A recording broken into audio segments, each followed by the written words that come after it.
Hello everyone, good evening. So today we will learn another technique of integration. Last week we are already done with the first topic or the first technique, which is integration by substitution. Today we will proceed with integration by parts. So we have two targets. First is to evaluate indefinite integrals using integration by parts. Then we will evaluate definite integrals. If we will look back on integration by substitution, it is possible to use the technique if the derivative of the inner function is a factor of the integrand, and then we proceed with the substitution. Now, this method, however, falls short on getting the interval of some products of functions, especially if you cannot find the derivative of a factor of the integrand in the integrand itself. Before we do examples, let us first derive the integration by parts formula. It is actually grounded on the derivative of a product. So let us consider two functions u and v. Both are differentiable functions at x. So in grade 12, we learned that the derivative of the product u times v is just the function u times the derivative of the function v plus v times the derivative of the function of u. Now, taking the integral of both sides of the equation, so we have this, we get, of course, we know that integration and differentiation are opposite processes. So in the left hand side, we will get uv, and in the right hand side we have integral of u dv plus the integral v du. Now, solving for the integral of u dv, okay, this part here, we get uv minus the integral of v du. This now gives us the formula for the integration by parts, u v du. In other words, if you have an integration problem, the challenge here is for you to identify your u and your dv and then set up this part here. This is now our integration by parts. So I will repeat. What you need to do is to identify the parts of a given integration problem. So which one is your u, and then your dv. And given u, v du, you have to find du, so you have something to put here. And from dv, we have to determine v, so you have something to put here in this part. Your u is given, right? It's this one. And your v is also given. It's this one. Alright. So let us now look at, before we look at an example, here are some tips on how to choose your u. No? So choose u to be the function that comes first in the list. So first, the logarithmic functions. If there is no logarithmic function in the integrand, And if there is inverse trigonometric function, that must be your u, then followed by the algebraic functions in the integrand, trigonometric functions, and lastly, the exponential function. So whichever comes first in the list, that must be your u. So let us now do an example. Evaluate integral of x, ln of x dx. So as you can see, this integration problem involves an algebraic function x and a logarithmic function ln of x. So going back to the previous slide, okay, so we have logarithmic function first. So in other words, I will write in the right hand side our integration by parts. Integral of u dv is equal to uv minus integral of v du.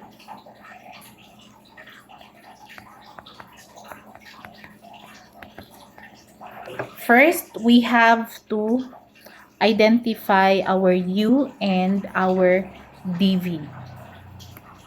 Our u and our dv from the given problem.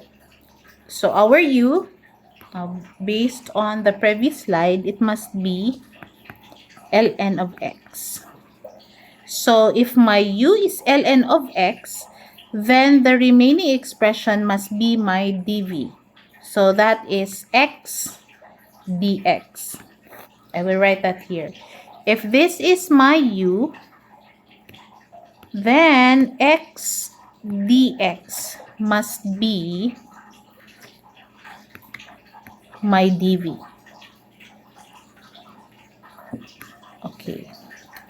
So before we can proceed, we have to look for our du.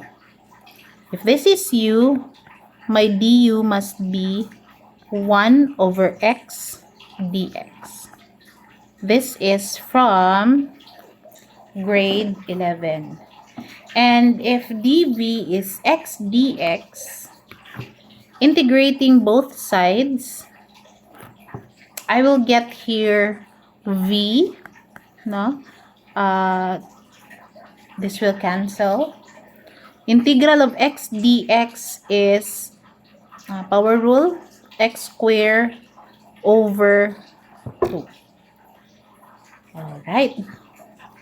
So with that, we are ready. Oopsie. We are ready to set up our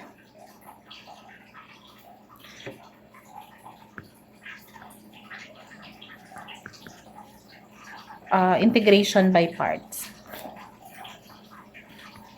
So we have here integral. Oopsie. We have here integral of x ln of x dx is equal to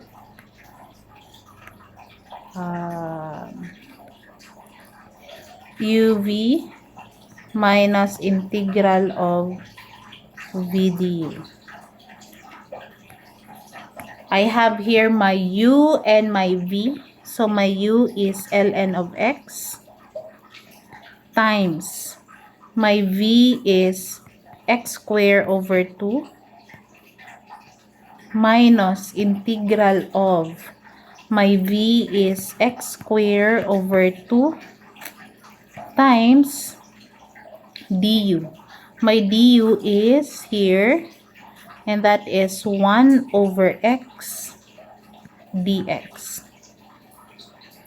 So simplifying, I have 1/2 x squared of ln of x minus, I have a 1 over 2, so I will factor that out from the integral problem, and x squared over x will cancel out with this x, so I have x dx.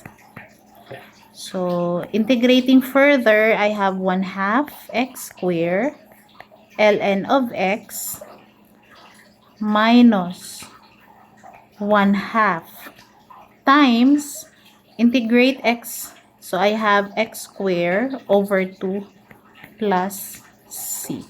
C plus c.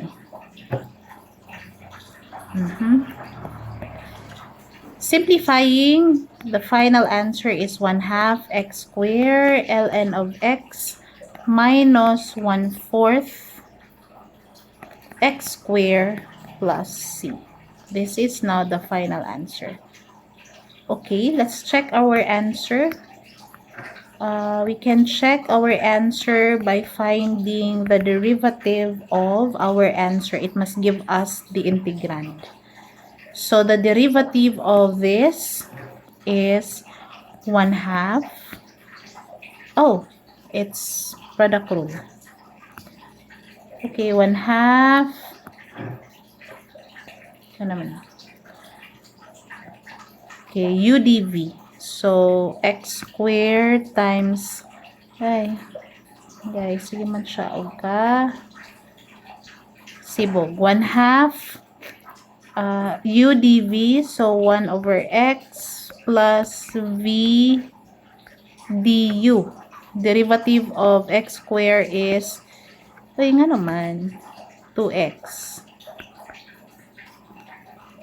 Minus 1/4 times c. 1/4 times 2x. Plus derivative of c is 0. Be. So, this will give you, distributing 1/2. So, I have 1/2 x plus, pag-distribute, I will get x ln x minus this part here, I will have 1/2 x. So, this part will cancel, that is 0. So, I am left with x ln x, which is exactly our, how do you call this? Integrand. Now, let us look at another example.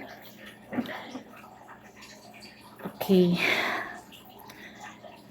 Integral of e to the x sine x dx. Again, the challenge is on the determination of the parts. So, let me write here, integral of u dv is equal to uv minus integral of v du. So, we have to identify u and dv. So, what do you think is the u? We have, going back to this slide, logarithmic, inverse, algebraic, and trigonometric functions. Last ang exponential. So, what do you think so? Last exponential, so u must be sine x. So, let me write that here. So, diri na lang. Solution. Oy! Sorry, guys. So, I have here solution.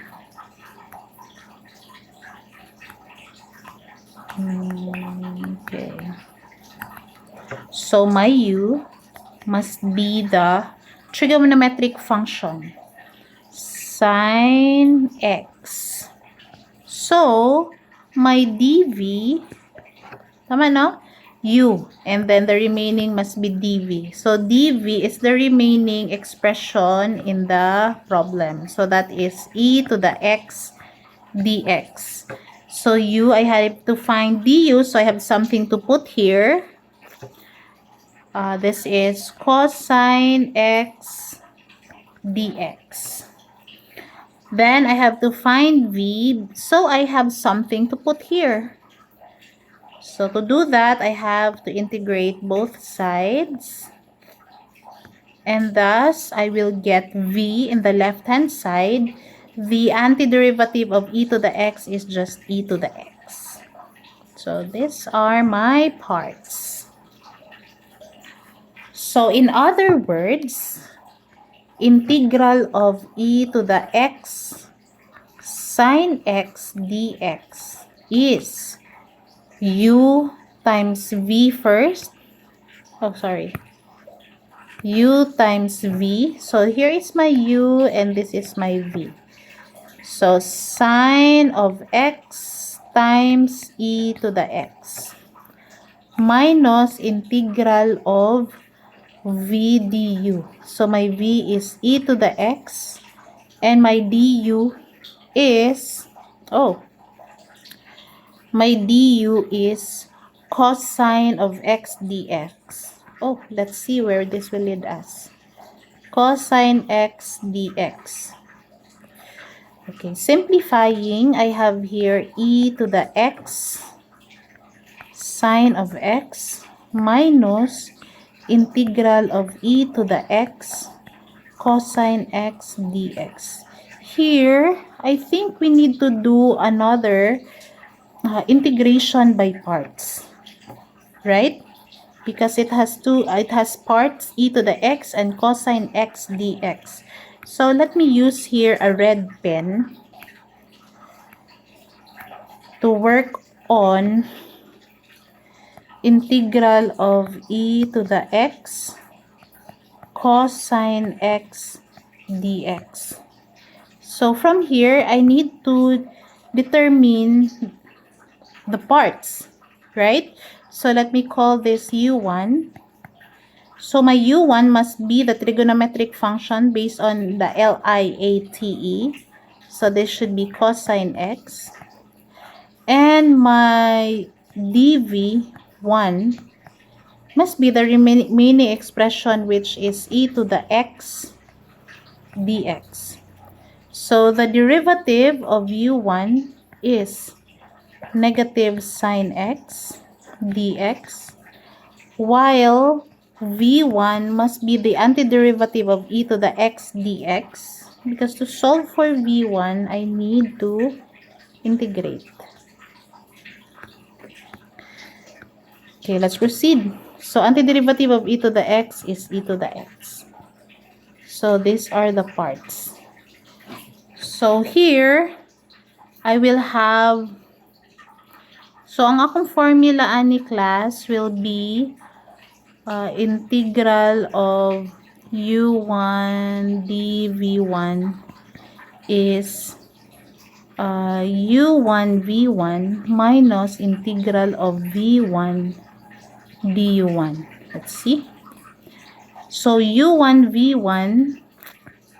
v1 that is going to be e to the x cosine x minus integral of v1 times du1, which is negative sine x dx. So this will be plus sine x dx. So in other words, this part here can be replaced by this one. Sige, let's see.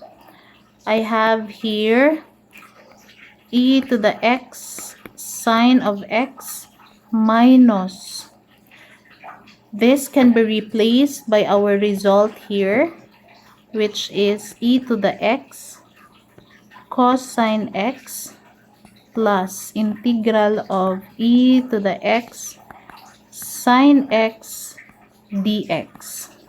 Okay. Distributing that here and then moving this part to the left hand side. So I will have integral of e to the x sine x dx. That's this one. Then this part here, the star part, I'll move that to the left hand side. So that's minus now. So this will now be plus integral of e to the x sine x dx equal to this one, e to the x sine of x, and then minus e to the x cosine of x plus, okay, Okay. Plus C1. Let's just call it C1. So adding this 2 here, it's the same expression. So there's a 1 here and a 1 here. So 1 plus 1, I'll have, I know that's not minus, that's times. So I will have 2 times integral of e to the x sine of x dx, combining the two integrals, is equal to e to the x sine of x minus e to the x cosine of x plus c1. So finally, the integral of e to the x sine of x dx, multiplying both sides by 1/2 to get rid of this. So I have 1/2 e to the x sine of x minus 1/2 e to the x cosine of x plus c, where our c is 1/2 of c1.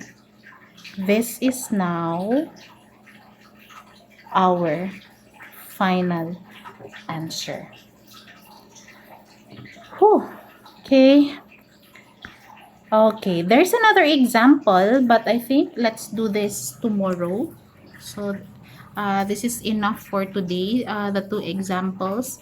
I'll screenshot this. I'll take a picture of this and send this in our GC, but if you want to listen to my discussion explanation, you may. So keep safe, everyone. I'm praying for you. Please pray for us also, and see you soon. Bye bye.